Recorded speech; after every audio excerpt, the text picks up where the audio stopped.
Thank you so much, and I request to speak something on today's topic, please, sir. Honorable Education Minister, Honorable Chairman of UGC Bangladesh, Abdul Mannan sir, our own Chancellor, dignitaries on the dais, ladies and gentlemen. Now we are having an interesting session on bilateral collaborations in higher education between India and Bangladesh. As we all are aware, both the governments of India and Bangladesh are very keen on having better relations. But saying that is not enough. Look is policy, act is policy, it's fine. And actually, we have link which is, we are related by heritage, by culture, by common environment, by many things. The question is that what role do institutions play in carrying forward these linkages and in enforcing the act is policy in practice? So people-to-people collaboration is required, institution-to-institution collaboration is required. We have many things to learn from people in Bangladesh, and I have visited the country 2 times, and especially the disaster management preparation in Bangladesh is excellent. We have many things to pick up from that. Good evening, ladies and gentlemen. First, I welcome Dr. Mannan to Assam and also congratulate him for being conferred a D.Litt degree by USTM, which is a leading university in the private sector in the Northeast. Now, coming to the subject that is being discussed today, collaborative opportunities in the field of higher education between Bangladesh and India. Let me remind you all that this collaboration existed prior to partition.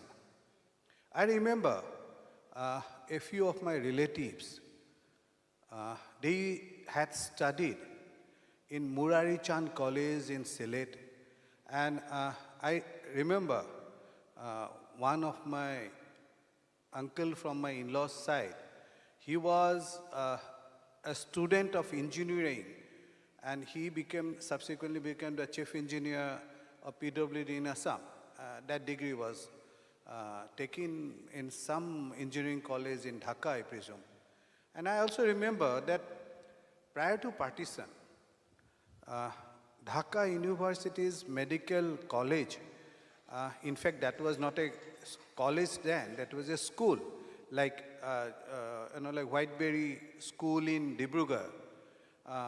They used to train up people in the modern medical field. In the bitterness of partition, maybe this link got cut off.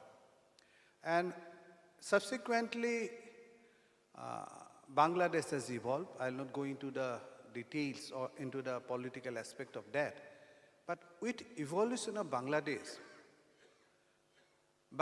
also had somehow the other gone into a period of rise of fundamentalism in that country. But with Sheikh Hasina, we are very hopeful, and we find that Bangladesh has not only stabilized politically, but socially also, Bangladesh has really progressed in economically or even in the field of education. I'll give you one of my own personal experience. Recently, my daughter got admitted in Oxford University, and for their induction program, the gown that we were wearing, that's the same kind of gown and the same kind of hat that had to be worn by the students. So before me leaving for my country, we went to a shop in Oxford and we purchased a gown for her. And will you believe me, when we came back to the hotel and we found that it was made in Bangladesh. Similarly, I was very fond of English movies when I was a student, and also novels. And everywhere I used to read that people go to Harrods. That is the ultimate of shopping experience. So when I went to London this time, I thought that I will go to this particular shop, this particular establishment, and definitely buy a woolen garment, because I presume that Scotland is nearby, and definitely I will buy one. Again I purchased, and again I found that it was made in Bangladesh. Why am I citing these two examples? To show that the image we had maybe 2 decades back, that's not the image that Bangladesh possesses today. And Dr. Mansoor has very correctly said that we have to have the correct perspective while we assess each other. Definitely there had been migration. I'm not denying.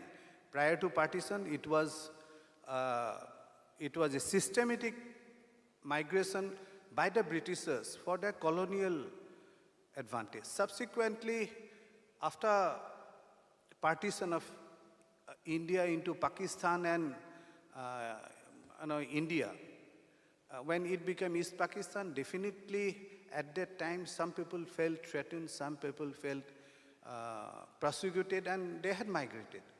These things are facts which, come what may, we cannot whitewash. But can we live in that bitterness all along? The world has changed. The world has changed. Yesterday's enemies are country's best friend today. You remember the Cold War. During Cold War, it was polarized between 2 countries. And if you look into Europe now, you will find that countries like East Germany, they had merged again unified into a common Germany. You look into Czechoslovakia, you look into so many other countries, you find that not only politically they have changed, they have also changed culturally, they have changed socially. And we cannot remain isolated from the changes that's happening all over the world. And that's exactly, I really feel that education is one sector which really binds people together. And if we had that bonding prior to partition, why can't we start it right now? Assam, at one moment of time, it used to feel isolated because it is at one corner of the whole Indian nation. But with the change of perception, with the change of economic opportunities that is emerging in Southeast Asia, now Assam has become the center point where Southeast Asian countries can come and trade and interact with India. And right now I saw that one port is being allowed to be used by 2 ports, Mongla and Chittagong. Chittagong, yes. I had been to Lungle. Lungle is in, as you know, it's in Mizoram, and it's a very far corner of Mizoram. It takes almost a whole day to go from Aizawl to Lungle, near about 12 hours journey, and it's a tremendous, very bitter journey. But surprisingly, if somebody wants to export certain things, from Lungle, it is hardly 6 to 7 hours journey, I presume. And it will, just imagine, if I want to export something, what I have to do today? I have to go all the way 1,000 kilometers and then get it exported. But if we start using Chittagong or like Mongla, it will be much easier for us to transport. Similarly, for states like Tripura, or for that matter, even Kachar, Barak Valley, the cost of transportation for goods and goods will be much cheaper if we transport it by riverine way. Today we are talking of education.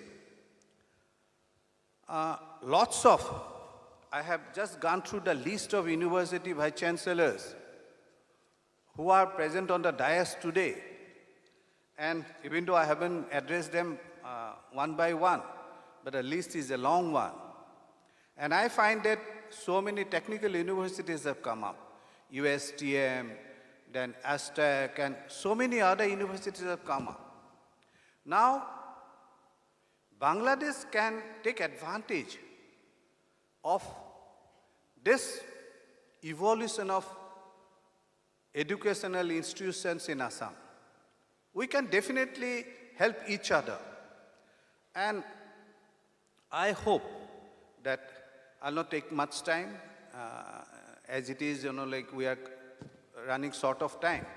But to start up the discussion, I will like to put up this proposition that I fully agree with the Assistant High Commissioner of Bangladesh's proposition that let there be exchange of ideas. Let old perceptions be forgotten. Let us forge new friendship. And that friendship can be developed through youth, through students, through exchange programs where students from Assam or Northeast goes to Bangladesh, gets to know people there.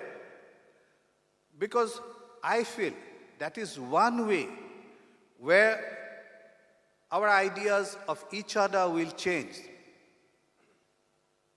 In Bangladesh, there is a perception that if somebody comes from Bangladesh to Assam, they are not treated well. That's not so. Similarly, the perception that we have here, that also needs to be changed about Bangladesh. Bangladesh probably is not the basket case that maybe it was, say, 3 decades before. People's opportunities, these opportunities we have to take. And we have to take with a broad mind. We have to take things at a step with open hands. And with this, I propose that let there be collaborative opportunities in the field of not only higher education, in so many other fields also.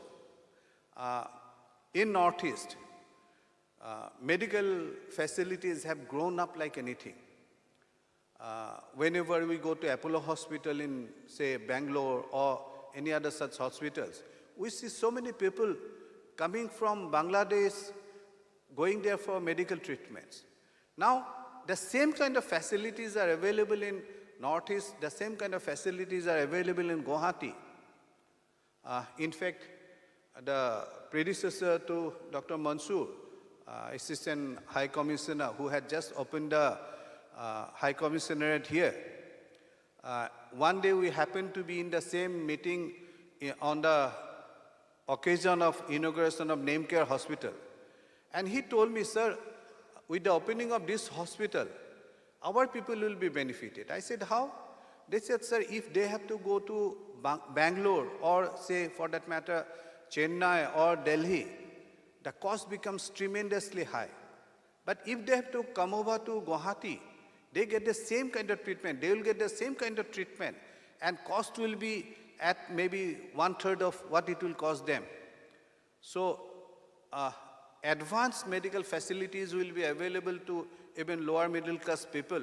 And as our Honorable Prime Minister says, Sabka Saath, Sabka Vikas. Everybody has a right for betterment in their life. Everybody has a right to uplift their lives. And I really appreciate the effort that has been taken up for these collaborative opportunities in the field of education. I am confining myself to education, and I can assure you that Government of Assam will not be coming up, not going for this kind of collaborative programs. We are all for this kind of exchanges. We invite students, exchange youths on exchange programs, and I hope that our combined effort will change the picture of both the countries. Thank you so much. Today we have with us the Chairperson of the University Grant Commission, the recipients of today's Delete Award, Janab Abdul Mannan sir. So he will be in a better position to talk about this collaboration on higher education. So may I request sir to say a few words? Good evening. I would like to first thank our Assistant High Commissioner, Dr. Shah Mohammad Tanveer Mansoor, for giving an excellent presentation.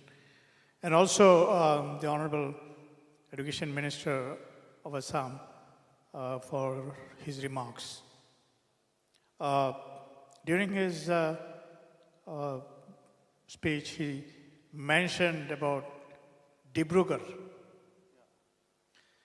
Not many people mentions about Dibrugarh. It brings back some of my memories from early days. Not that I happen to have anything to do with Dibrugarh. Neither was I born when whatever I'm talking about Dibrugarh happened. The headquarters of the Assam Bengal Railway was in Chittagong, my district, the district I come from. And in 1944, when the Japanese army overran Myanmar or Burma, it was thought that the fall of Chittagong onward to India is imminent. So one institution or one government office decided to relocate. That was the headquarters of Assam Bengal Railway to Dibrugarh. And the Assam Bengal Railway headquarters is very close to my ancestral home in Chittagong. And a lot of my local people, my relatives, used to work for the Assam Bengal Railway. So they packed up and left Chittagong for Dibrugarh and set up a temporary office of Assam Bengal Railway in Assam, in Dibrugarh. So see, we are talking of connectivity, relationship today in 2018. The connectivity, the relationship between and amongst people of this subcontinent, especially of this part of India, goes back for centuries. We perhaps do not realize some of this silent revolution that has taken place in recent times. Tripura wanted to have a power plant installed in Paltola, a place in Tripura. They needed to transport oversized power plant equipments.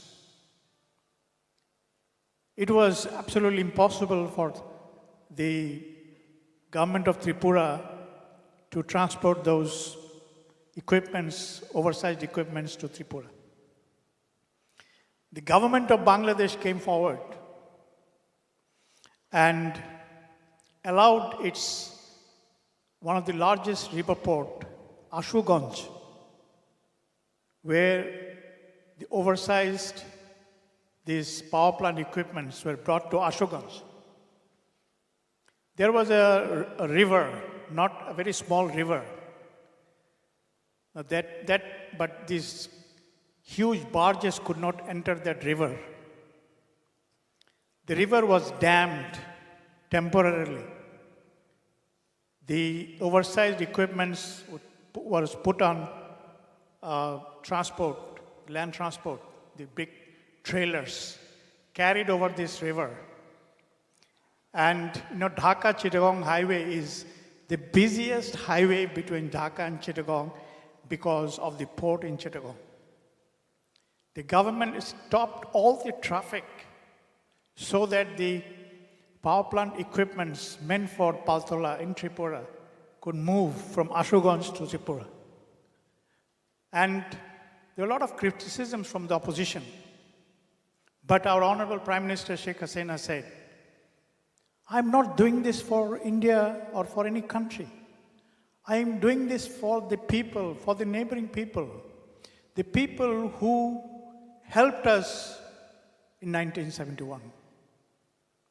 Many of you perhaps would not realize how the people of Tripura, the West Bengal, where maximum exodus happened in 1971, the local people helped us. The Maharani of Tripura even vacated her palace for the refugees. These are extraordinary gestures, goes unnoticed, silently. The opening up of Chittagong port and Mongla port for transshipment and transit of goods and commodities for Indian states of Northeast and East has happened in the recent times. The protocol has to be signed. Imagine the economic consequence of such a gesture. Once in a while, when there is a big rainfall, there is a landslide, the railway system is broken down in Tripura and in those places, Bangladesh always shipped hundreds of tons of food grains through Bangladesh. It could be either Indian food grain or Bangladesh food grain to the states of Tripura, because we cannot allow our neighbors to go starving where we are eating. So that is what relationship is all about. So we are talking about collaboration in higher education. Now let me very briefly give what University Grants Commission in Bangladesh is all about. It is more or less same, the mandate is same as it's in India, but in Indian University Grants Commission is a little bit more powerful than our University Grants Commission. We have only one University Grants Commission centrally, but in India, I believe you have one centrally and there are other offices around the country. The University Grants Commission is the apex body that monitors all the universities, both public and private in the country. Currently, there are 49 public universities. When I say public university, these are publicly funded. And there are about 103 private universities. These are not publicly funded, but they are within the jurisdiction of the University Grants Commission's rules and regulations. They cannot do anything. All the public universities' development funds and recurring funds goes through our office. Our office is not a very big office. We have only 260 plus people tackling the needs, requirements of all these universities. And today, I said 3.8 million students study in the university level. So, regarding collaboration, on 11th of this month, I was in Punjab, in lovely University of Punjab. It's a huge campus. They have 35,000 students, 3,500 from 70 countries. It's a private university. And I was surprised to see that approximately 700 students are from Bangladesh. It's not 70, it's not 100, it is 700. Now, it is a picture, it is a scenario that was not known to us. We hear about students going to Aligarh, going to Delhi, going to Calcutta, going to Kalyani, going to other places. Now, when a university absolutely in the west bordering Pakistan, Pakistan border is about 25 kilometers from the university itself. So many students are from Bangladesh, have already gone there and studying there. I asked them, how did this happen? They said we aggressively market the university not only to Bangladesh, also to other countries. Every year in Bangladesh, there are education fairs by country, India, Australia, Malaysia, UK, and many other countries. The primary reason is to attract students from our country to those countries, because the demand for higher education in our country has gone up, has risen, and the supply side is still not that very strong. So today, our students are studying outside Bangladesh, and the largest number of students going outside Bangladesh perhaps is Malaysia. Then it is India. Then it is India, because going to Malaysia or coming to India is much cheaper and is close to home than going to England or to Australia or to Canada. So these are the things that are happening, and universities in North India or East India can definitely take advantage of it. University Grants Commission can always facilitate this. Recently, just this year on 31st December, we are closing a very big project in the higher education called Higher Education Quality Enhancement Project. This was funded by the government of Bangladesh and the World Bank. Total cost of the project was $2.4 million US. And University Grants Commission was the implementing agency. And some of the remarkable things that has happened in our universities under this project, the science faculties or departments that teach science have managed to build state-of-the-art laboratories. And I'm very glad to disclose this to you, inform you this, that there are many researchers today from India going to these universities to use those labs. There are many researchers coming from US, from Australia, from Malaysia, even from Singapore, using those labs. So that is what collaboration is all about. We have set up a first maritime university in Bangladesh. We don't have teachers, because that's absolutely a new discipline. So the Vice Chancellor of the East University, who was a former Rear Admiral in the Navy, he came to me and said, where can I get teachers now? I said, look around, see where can you get teachers. So he got teachers from China. Incidentally, that teacher was from India, working in China, Dalian University. He said, I will come to Bangladesh. I will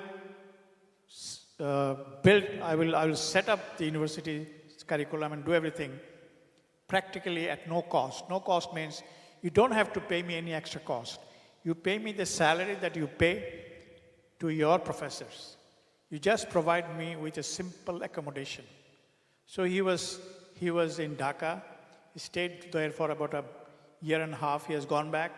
He said he will again come back and bring few of his colleagues. That is what collaboration is all about. We have very recently set up the first digital university in the country, because Bangladesh is one of the key component of the education or the entire country's social fabric is digital Bangladesh. So we have set up the first digital university, Bangabandhu Digital University. We still don't have a campus. We have a land. We just appointed a Vice Chancellor and few office staff. But we will need lots of hand-holding to that, to actually bring that university to a level where you can admit students. So definitely India, being one of the leading country where digitization took its roots in Southeast Asia, can be of big help to us, and we are looking for it. So there are so many things that two countries can do that it is unimaginable. There are so many big problems that existed for 60 years. Just to mention one, the land boundary agreement and exchange of enclaves. That had its roots in 1947 during the partition days.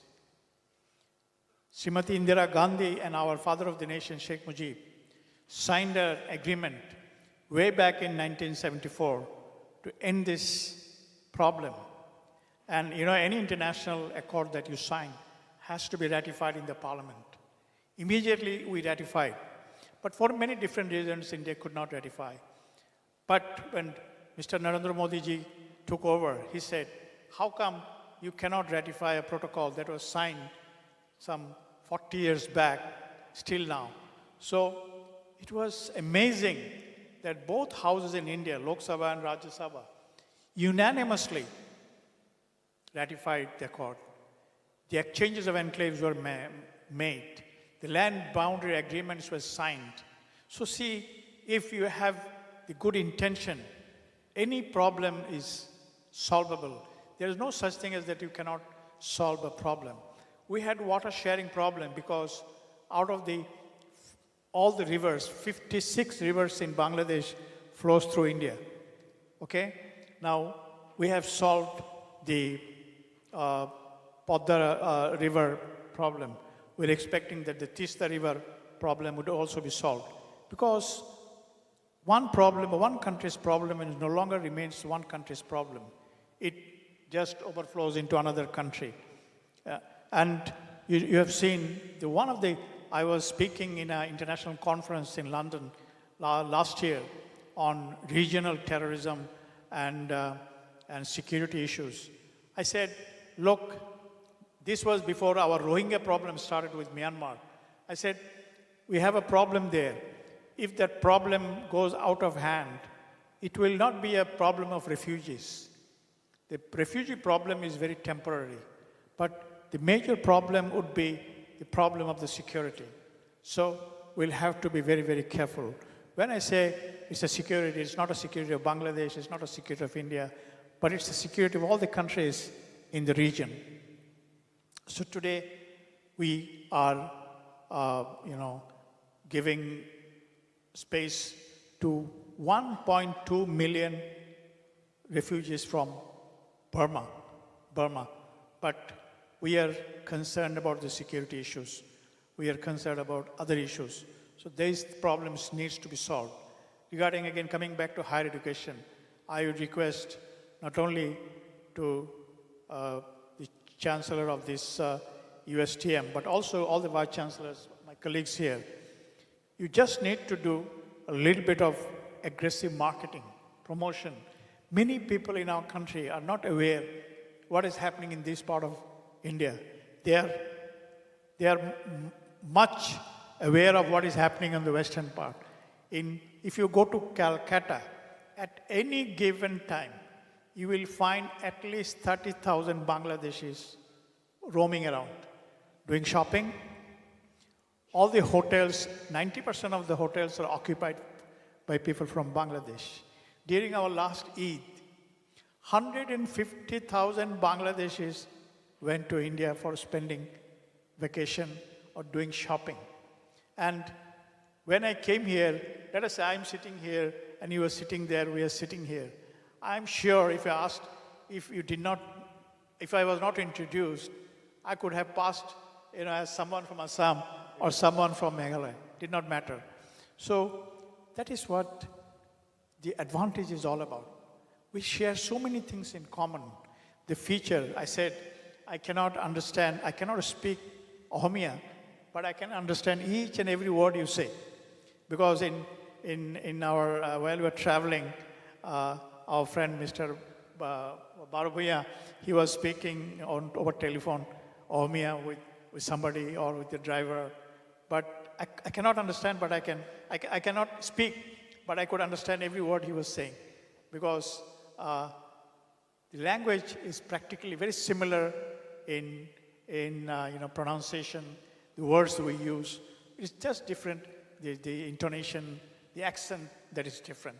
So I see no difference between us, between Bangladesh and India, between Bangladesh or any parts of India, not only Northeast India or Eastern India or West Bengal. I think whenever I travel quite frequently to India, I have to because of my professional reasons. I don't find any distinction between the people of India and people of Bangladesh. We share so many things in common. We also share so many problems in common. And if you check the history of last 3 decades, we have solved many of these problems jointly. And one of the problem is poverty. One of the problem is illiteracy. Today, illiteracy is in Bangladesh, 72% of 160 million people are considered literate.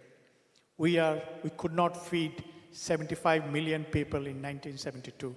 Today, not only we feed 160 million people, we are one of the food surplus country in the world. We are the fourth largest rice-growing country in the world. So a country, I say, that can feed its own people, perhaps is the happiest people on earth. Just to end, I said, in 1971, I was fighting for my country. I've seen how Indian soldiers, I'm not saying I've said about the sacrifices made by the common people, but the soldiers that have shed their blood with us. When you say blood, it's red. Blood does not have a name written. It's Indian blood or it's a Bangladeshi blood. It's a blood, it's red, it flows, and you give your blood for your country or you give your blood for your friend. So in 1971, Indian soldiers gave blood for their friends. And today, we are ready to sacrifice many of our petty interest for the greater interest of the people of this country. To me, the relationship between government to government is important, definitely yes. But the relationship between people, amongst people, is much more important than government to government, because government will change. Today you have one government, tomorrow we will have another government. But people will not change. The relationship of people must hold together. And that is how this region will one day show the path to the rest of the world. With these few words, again, I would like to thank the Honorable Minister for his opening remarks, the Chancellor of USTM, Mr. Mahbul Haq, and his colleagues, and my colleagues here from different universities. I don't know all the names. You have to excuse me for that. But definitely we can work together. And lastly, Bangladesh offers SAARC scholarship for SAARC countries. Other countries did not. Only very recently, Sri Lanka has started to offer SAARC scholarship. So SAARC scholarship is one scholarship where anybody from SAARC countries can take advantage of. We have set up, all the countries of SAARC has set up a university in Delhi, okay? And Government of India has given a land of 104 acres, a little bit outside Delhi, in Gurgaon side. So the buildings are coming up. 7 buildings will be ready to be handed over by the end of March next. And that is where we have, right now we have limited number of students housed in one of the building of Ministry of External Affairs of the Government of India. So that is one big place where we could bring in students from all countries of this region. With these few words, again, I would like to thank all of you. And if you have questions, definitely I'll try to answer. Well, most of the things have been spoken by Honorable Minister and Abdul Manan regarding the relationship and the foundation of these two countries. These two countries, we had civilizational linkage, and it goes much beyond the recent history. And obviously, it is the re-establishment of this civilizational linkage through this type of programs is very important.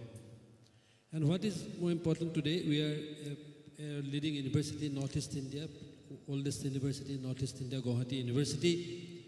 And we have 48 departments. We offer recent new courses. We have introduced new programs like cancer biology, radiological physics. These are some areas where 100% employment is assured, because our students coming out of the radiological physics all are employed across the country. And we have new program like Southeast Asia program. We have East and Southeast Asia, diploma in East and Southeast Asia. And we are trying to really establish the track to diplomacy through higher educational linkage. In the meantime, we already had developed linkage with Laos, Cambodia, and Vietnam. And we have student exchange programs with Laos, Cambodia, Vietnam, and Bhutan. And we have cross-cultural exchange also. And we feel that Bangladesh is definitely our next destination. And we will be very happy to go and provide the platform for their students to come to our university. We have special package for SAARC countries as far as the fee structure is concerned. And the special package we are going to offer for the Bangladeshi students. And therefore, it is a large university with 48 departments, rise from science, humanities, social science, and management and technology. All these are available in law. And I'm sure that will fit in somewhere or the other as far as the Bangladeshi students are concerned. Distinguished dignitaries on the dais and ladies and gentlemen. National Law University, Assam is a very young university, kickstarting its activities in the year 2011.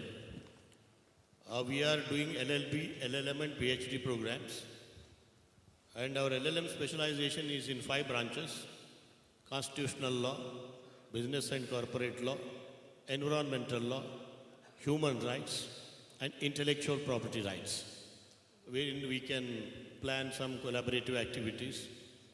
And we are working with the government of Assam as the Honorable Assistant High Commissioner was mentioning about inland waterways management activities. There is a bilateral agreement between the Government of India and Government of Bangladesh. We are providing legal support, our research team, to the Government of Assam in building a new package of law in the PPP model for building a robust inland water management system in Assam, especially Brahmaputra tributaries and all that. We have already prepared the bill. It probably will be passed in the coming assembly session. And we are also planning to build 2 corporations, one for the management of vessels and the other for the management of ports. So for all these things, it is a 130 million World Bank supported project, mega project of the government of Assam. So I think it can be scaled up with Bangladesh, partnering with Bangladesh, and then National Law University will be willing to assist the government of Bangladesh along with the government of Assam in building this collaborative activity to make a robust, not only economic activities, transit activity, but also cultural integrity, which is coming of late in the area. And in addition to that, we are also planning to build our space law with ISRO, support of ISRO, space law research project at the initiative of Honorable Chief Minister of the government of Assam. That will also go a long way. And we have a very robust child rights center supported by UNICEF, because in northeastern area, it should be there in Bangladesh also. We need to build a good package of the securing legal regulation of the children suffering with loss of rights in moral trafficking. So many things are there. We have 5 to 6, the already robust research centers. In addition to this, we are planning a few more research centers. We have a package of 30 research centers. We are the only national law university out of 23 national law universities in the country, in the northeastern states. I'm just going back 120 years. There were only 2 government colleges in Northeast India. So the first was established, Murari Chand College, 1892. And then the second government college was, if I am not wrong, it was 1901, Cotton College. So at that time, so that way it continued. A time was there when during the Second World War, it was said that Cotton College, the teachers' classes were not held because of the Second World War and all. So many teachers were given the option that you can go to Murari Chand College. So that way there was a very good relations between that. And once I read somewhere that in the football there was an inter-college tournament. Each time Murari Chand College wins that for the last maybe 15, 20 years. But in 1 year, our player, Ao was at that time, Cotton College owned that. So therefore, I just want that now it has become an university and Murari Chand College, Sylhet, is still there. So we want some sort of that relationship, again, we want to grow that. And I hope that way we will have but because I know that that's also a good institute, and Northeast India, Cotton University is also a good institute. So therefore, we will have some sort of program like that. and many things has already been said, and I hope the relationship between Bangladesh and India, especially Northeast, will grow in the coming few decades. Let me also go back in time to the time when I was studying with my Bangladeshi.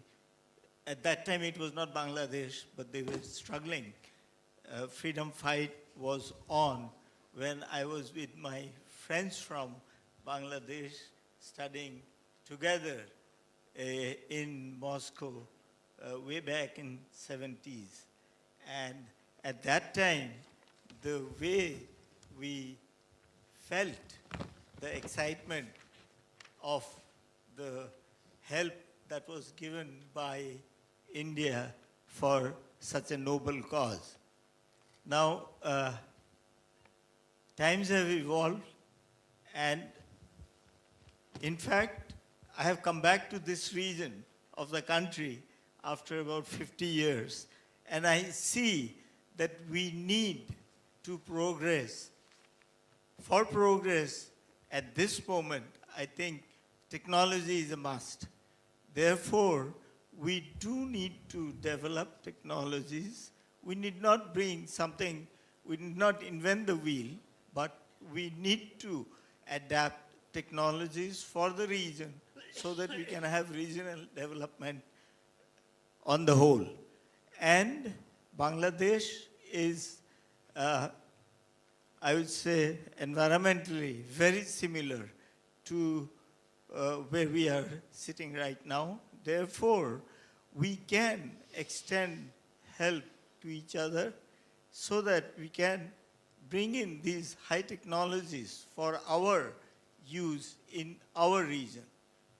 I am from a university which is fairly new, and we have all the engineering colleges of Assam affiliated to this university. We have right now a technology enhancement program also with the help of from Government of India, which is trying to bring in a uniform standard of education in all our engineering colleges. We could actually extend a similar standard together with our colleagues and friends from Bangladesh. Very distinguished eminent personality in the dais, of the dais, and my colleagues. I think when you say higher education, I do not know whether I exactly fit, my institution fits in that. We are a scientific research organization under Department of Science and Technology, Government of India. This institution has a very long history. It was established way back in 1979, but in 2009, Government of India took it over as a multidisciplinary autonomous research organization. And if you talk about Northeast India, there are only 3 full-fledged national institutes under Ministry of Science and Technology, and also one under CSIR, that's NIST CSI Laboratory, then Institute of Bioresources and Sustainable Development under Ministry of Science and Technology, but under Department of Biotechnology, and the one we have now in Baragaon, Institute of Advanced Study in Science and Technology, under Department of Science and Technology, Ministry of Science and Technology, Government of India. Now, as far as this involvement of our institute in a bilateral collaborative mode for enhancing research for the region, Southeast region, I think we can offer certain things. See, like from climate perspective, from bioresource perspective, Bangladesh, Assam or Northeast do not have much difference. You suffer from the same floods, Assam recurrent way suffer from floods. Now, I heard somebody say that excellent disaster management in the Bangladesh. I think the first thing, if Assam has to learn from Bangladesh, is how to cope up with flood. We have been talking a lot about control of flood, but are now perhaps our whole philosophy of thought must change, that we have to talk about how to live with flood. Like you might heard about earlier, he was the director of India Tropical Institute of Tropical Monsoon Research, Dr. Bhavesh Chandra Goswami, Dr. Abhinath Goswami. He has been with us in this institute last 1 year. What he says that we need to develop a model for this region, a flood forecasting model. Actually, about Sri Narendra Modi, it is told he is the man of action. About Narendra Modi is always told that he is the man of action. Directly work with the people who is in the project. Sometimes he surpasses the ministers also, and he's, you know. So we should be the man of action. And from tomorrow, I will start meeting with you. All the SARs, we have all the honorable teachers here, vice chancellors here. I will come to you door to door, and I will check out the plan. I'll check out the plan. And I just one thing I can assure you, that Bangladesh people are very much fan of India regarding education. Google Sundar Pichai, Pepsi Cola, Indra Nui, IMF chief economist, Gopinath, a lady, all are the son or daughters from India. So good an education India has. India produces so many executives, entrepreneurs. We know, we Bangladeshi people know that. So everybody aspires to come to India. Just you offer, sir, I will send people. And also, we can also offer our specialization where we are good, like you have just mentioned, disaster management. We shall offer something for you also. So that's the thing from my side. Thank you very much, sir. Now we have the co-host and the Chancellor of University of Science and Technology Meghalaya, an edupreneur, a dynamic organizer, and a person who has started so many educational institutions almost from scratch. So I'm sure everybody is wanting to hear his views. Chancellor Haq, sir, please.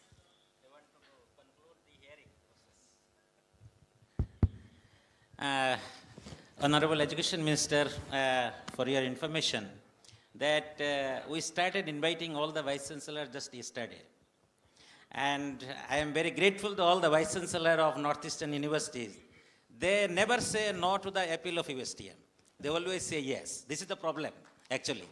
And Dr. Patil sir, who is sitting just in my right side, it was the first talking with the earlier Vice Chancellor I know, but I don't know you personally. But when I called and I introduced me from USTM, that he welcomed me very nicely, although it telephonically. So I want to say, sir, one thing, that we have discussed something. We must continue it. And today is not possible, already it is late. Can I propose something in front of Honorable Education Minister and UGC Chairman of Bangladesh? If we can make 7 Vice Chancellors present here within 24 hours or 48 hours, if we take 1 hour, 1 month time, and if we organize certain kind of Vice Chancellors interaction somewhere in the Sylhet, near to Meghalaya and Assam also, from Karimganj, from my city, Karimganj city, it is only 1.5 hour journey. And if we take one month time and we make a kind of a plan, and if Assistant High Commissioner is facilitating and UGC Chairman is doing the work from the center, and we from USTM and also Education Minister is present here, if we make it 20 Vice Chancellors from Northeastern India and at least 50 Vice Chancellors from universities of Bangladesh, because it will be hosting in the Sylhet, so you must be double. So if such kind of interaction is there and some kind of strategic issues and discussion, I think it will be fruitful and it will carry forward our agenda, what we have discussed today. This is my only proposal to all of you. And I want to listen your comments, UGC Chairman comments, and also some Education Minister comments, and Assistant High Commissioner comments on my proposal, so that everyone will be knowing the future course of action and we can plan. And all the Vice Chancellors present here, I think, sir, if we organize in Sylhet, will you go or not? Sir? Yes. Yeah? Sir? Vice Chancellor will go, everyone will go. And it may be if we start a journey at 4:30 in the morning, we can attend a conference there in Sylhet, we can reach again at 10 p.m. in Guwahati. There will be no problem. It is 4-5 hours journey. Okay, sir? Please. Assistant High Commissioner, I think you must give the comments on that. Sir, I'm giving the mic. I was waiting to listen something like that for the last 2 hours. At least I can ensure the accommodation. Select Circuit House, Jila Parishad buildings. I can ensure the accommodation, good transportation. And about the presence of the vice chancellors of Bangladesh, surely it is the Manan sir's responsibility or. That is, our Honorable UGC Chairman is there. I cannot comment on that, so I think. Okay, thank you. I think that is a very, very workable, doable proposition. The Assistant High Commissioner, if he is facilitating, UGC definitely can be another facilitator in Bangladesh. And Sylhet is not very far away. I said, you can go in the morning, come back in the evening, but I would not stress or push up to that. Don't go in the morning and come back in the evening. Stay there a day or two, spend some time. And Sylhet is a lovely place. Sylhet is a lovely place.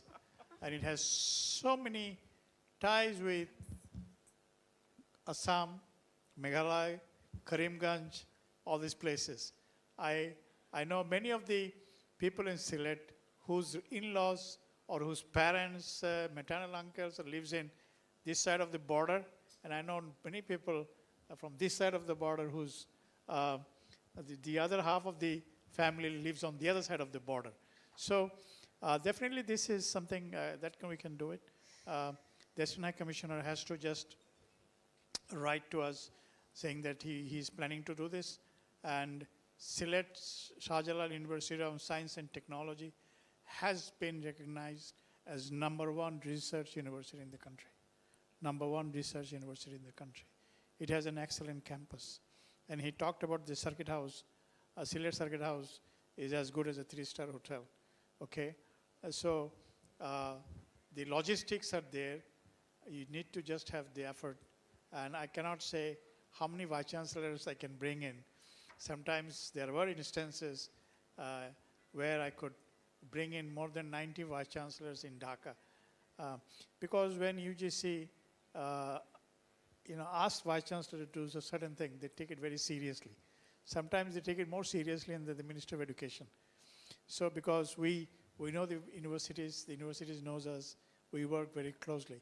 So definitely we will do our best to get together as many vice chancellors as possible.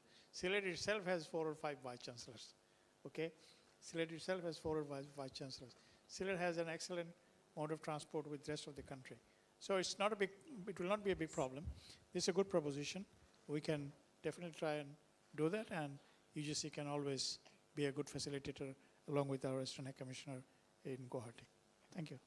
Thank you very much, sir.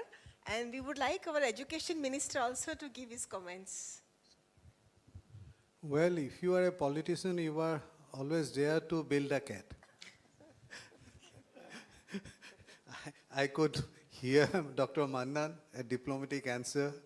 I could hear Abdul Saab, and his was one, what is expected of a chairman of a UGC. But ultimately, it's the politician who have to build a cat. Well, the proposition, on serious note, the proposition that has been made is very good. There shouldn't be any logistical problem, neither there should be any other issues also involved. So why not? Let proposal come, we will definitely see that it reaches its final conclusion, and definitely it's a proposition which is worth taking. So I welcome the suggestion that has been made, and hopefully we'll be able to realize it. Thank you. Just a matter of information, the current education minister of Bangladesh, he is from Sylhet. He is from Sylhet. But as our election is around the corner, I would not say do it in one month. After the election, definitely it will be much more easier to do that. Thank you.